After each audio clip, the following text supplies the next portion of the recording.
কিভাবে এই দেশের মানি গুণী সম্মানী মানুষদেরকে কথায় কথায় তারা তুচ্ছ তাচ্ছিল্য অপমানিত করত।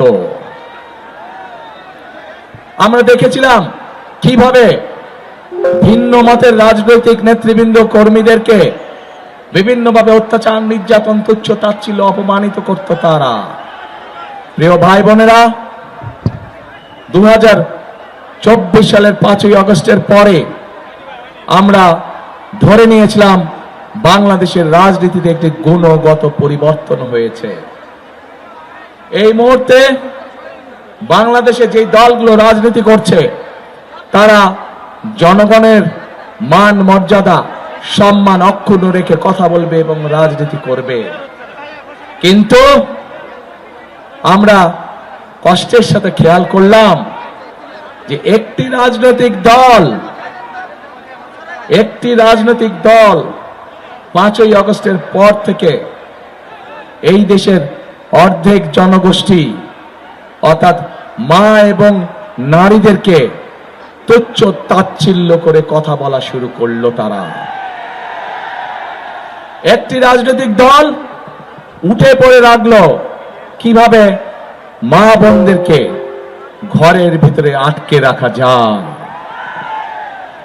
একটি রাজনৈতিক দল বিএনপি যেখানে পরিকল্পনা গ্রহণ করেছে যে বাংলাদেশকে যদি সামনের দিকে বাড়াতে হয়, বাংলাদেশকে যদি সামনের দিকে নিয়ে যেতে হয়, তাহলে সমগ্র জনগোষ্ঠীর এই যে অর্ধেক নারী সমাজ তাদেরকে কখনো পেছনে রেখে সামনে আগানো সম্ভব না।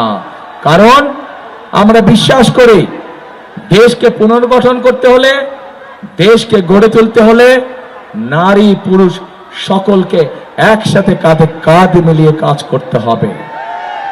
কিন্তু আমরা অত্যন্ত কষ্টের সাথে দেখলাম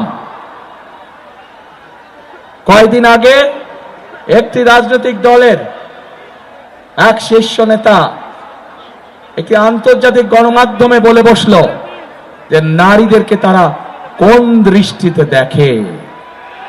শুধু তাই নয়, গতকাল আমরা দেখলাম, প্রিয় ভাই বোনেরা, গতকাল আমরা দেখলাম সেই নেতা, সেই রাজনৈতিক দলের নেতা বাংলাদেশের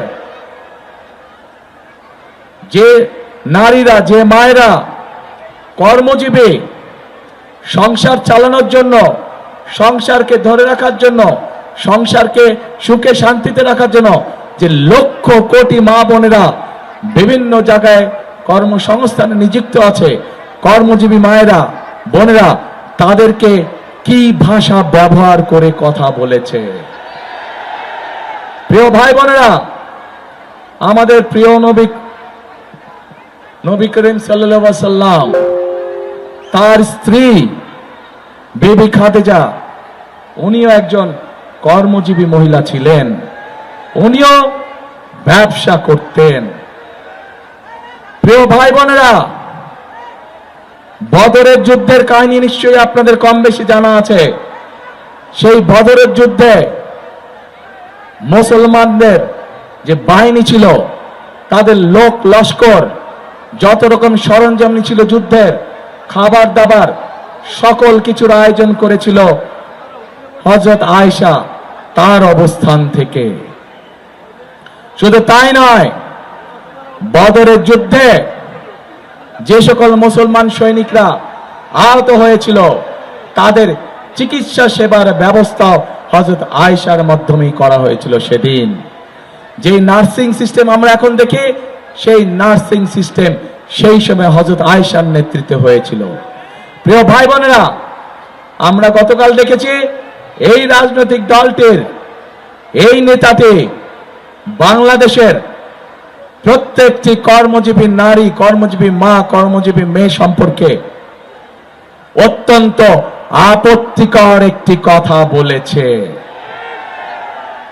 প্রিয় ভাই বোনেরা, যারা নিজেদের দেশের মানুষকে এইভাবে আপত্তিকর বিশ্লেষণ করে, তাদের কাছ থেকে কি বাংলাদেশের জনগণ ভালো কিছু আশা করতে পারে? তাদের কাছ থেকে ভালো কিছু আশা করা সম্ভব নয়। শুধু তাই নয় প্রিয় ভাই বোনেরা, এই আপত্তিকর কথা বলার পরে যখন তারা দেখল বাংলাদেশের সকল মানুষ তীব্র প্রতিক্রিয়া প্রদর্শন করেছে, তখন তারা বলল যে তাদের অ্যাকাউন্ট বলে হ্যাক হয়ে গিয়েছিল। কিন্তু আমরা দেখেছি বিশেষজ্ঞরা বলছে এইটা সম্পূর্ণ মিথ্যে কথা, অ্যাকাউন্ট হ্যাক হতে পারে না। কারণ সেই বক্তব্য দেবার পরেও তারা আরো অনেক বক্তব্য দিয়েছে, অ্যাকাউন্ট হ্যাক হয়নি। অর্থাৎ কি দাঁড়ালো যে তারা সমগ্র জাতির সামনে জলজ্যান্ত ভাবে নিজেদেরকে রক্ষা করার জন্য মিথ্যে কথা বলছে। যারা জনগণের সামনে প্রকাশ্যে মিথ্যে কথা বলতে পারে তারা আর যাই হোক জনগণের বন্ধু হতে পারে না। প্রিয় ভাইরা, প্রিয় বোনেরা, আমার প্রশ্ন, তাদের দলেও তো তাদের নারী কর্মী আছে বলে শুনেছি, তাদের নারী কর্মীরাও তো ঘর থেকে বের হয়ে তাদের দলের কাজে যায়। তাহলে আমরা কি এখন প্রশ্ন করতে পারি না তাদের নারী কর্মীদের কাছে যে আপনাদের দলের নেতা দেখুন আপনাদের সম্পর্কে কি নোংরা চিন্তা করে? প্রিয় ভাই বোনেরা, বিএনপি সবসময় বিশ্বাস করে দেশের যদি উন্নয়ন করতে হয়, দেশকে যদি এগিয়ে নিয়ে যেতে হয়, তাহলে নারী পুরুষ ভেদাভেদ রাখলে চলবে না। আজকে যে গার্মেন্ট শিল্প নিয়ে সারা পৃথিবীতে বাংলাদেশের মানুষ গর্ব করে, এই গার্মেন্ট শিল্প কারা চালাচ্ছে? এই গার্মেন্ট শিল্প তো বাংলাদেশের নারীরা চালাচ্ছে। গার্মেন্ট শিল্পের মধ্যে অন্তত 50 লাখেরও বেশি নারী শ্রমিক কাজ করছে। তাদের প্রতিদিনকার কষ্টের ফলেই আজ সারা পৃথিবীর বুকে বাংলাদেশের গার্মেন্ট শিল্প একটি বিখ্যাত শিল্পে পরিণত হয়েছে। এবং সেই জন্যই প্রিয় ভাই বোনেরা, এই নারী সমাজকে শুধু সহযোগিতা না, তাদেরকে শিক্ষিত করে তোলার জন্য দেশনেত্রী খালেদা জিয়া যখন দেশ পরিচালনার দায়িত্বে ছিলেন, সেই সময় তিনি বাংলাদেশের মেয়েদের শিক্ষার ব্যবস্থা ফ্রি করে দিয়েছিলেন ইন্টারমিডিয়েট পর্যন্ত। আজ দেশনেত্রী খালেদা জিয়ার দল হিসাবে আমরা সিদ্ধান্ত গ্রহণ করেছি যে ইনশাআল্লাহ 12 তারিখের নির্বাচনে আপনাদের সমর্থনে আল্লাহর রহমতে বিএনপি তথা ধানের শীষ সরকার গঠনে সক্ষম হলে আমরা বাংলাদেশের সকল মায়েদের কাছে, সকল গৃহিণীদের কাছে ঘরে ঘরে আমরা ফ্যামিলি কার্ড পৌঁছে দিব। যেই ফ্যামিলি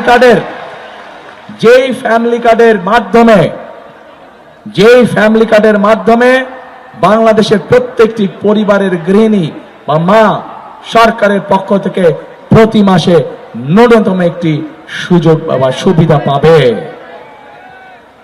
প্রিয় ভাই বোনেরা, কারণ আমরা বিশ্বাস করি যে আজকে পুরুষের পাশাপাশি যদি নারীরা স্বাবলম্বী হতে পারে অর্থনৈতিকভাবে, তাহলেই একমাত্র আমাদের এই বাংলাদেশকে এগিয়ে নিয়ে যাওয়া সম্ভব। অন্যথায় কোনোভাবে দেশকে এগিয়ে নিয়ে যাওয়া সম্ভব না।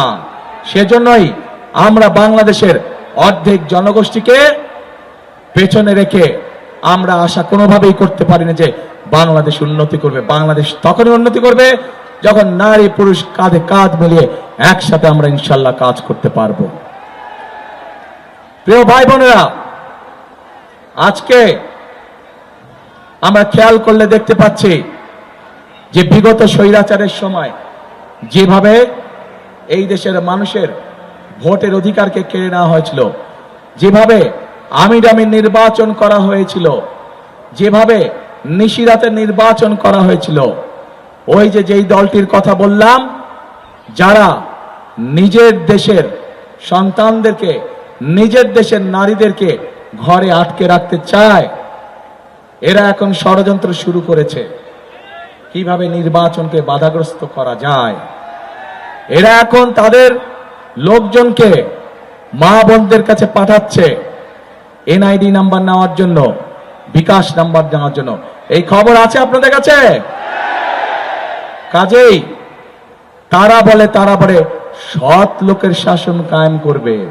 আরে ভাই, আপনাদের এই প্রস্তাবটাই তো সবচেয়ে বড় অসৎ প্রস্তাব। আপনারা অসৎ প্রস্তাব দিয়ে কাজ শুরু করে কিভাবে আপনারা মনে করেন যে আপনারা সৎ লোকের শাসন কায়েম করবেন? আপনারা সমগ্র জাতির সামনে মিথ্যে কথা বলেন যে আপনাদের অ্যাকাউন্ট হ্যাক হয়ে গিয়েছিল। বিশেষজ্ঞরা প্রমাণ করেছে আপনাদের অ্যাকাউন্ট কোনো হ্যাক ম্যাক কিচ্ছু হয় নাই। বাঁচার জন্য এখন আপনারা মিথ্যে কথা বলছেন। যারা নির্বাচনের আগে জনগণের সাথে মিথ্যে কথা বলতে পারে, তারা নির্বাচনের পরে কি পরিমাণ মিথ্যে কথা বলতে পারে এটি আমাদের সহজেই বোধগম্য। তিনি বক্তব্য রেখেছেন। প্রিয় ভাই বোনেরা, আজকে নির্বাচনকে বিতর্কিত করার জন্য, বাধাগ্রস্ত করার জন্য এরা উঠে পড়ে লেগেছে। সেই জন্য আজকে এখানে লাখো জনতার উপস্থিতিতে আপনাদেরকে এবং আপনাদের মাধ্যমে সকল মা বোন এবং সকল ভাই বোনদেরকে, আপনাদেরকে এবং আপনাদের মাধ্যমে আপনাদের এলাকার সকল মানুষের কাছে আমি একটি আহ্বান জানাতে চাই। আপনাদেরকে অত্যন্ত সতর্ক এবং সজাগ থাকতে হবে, যাতে কেউ ষড়যন্ত্র করে আপনার সেই ভোটের অধিকারকে কেড়ে নিতে না পারে।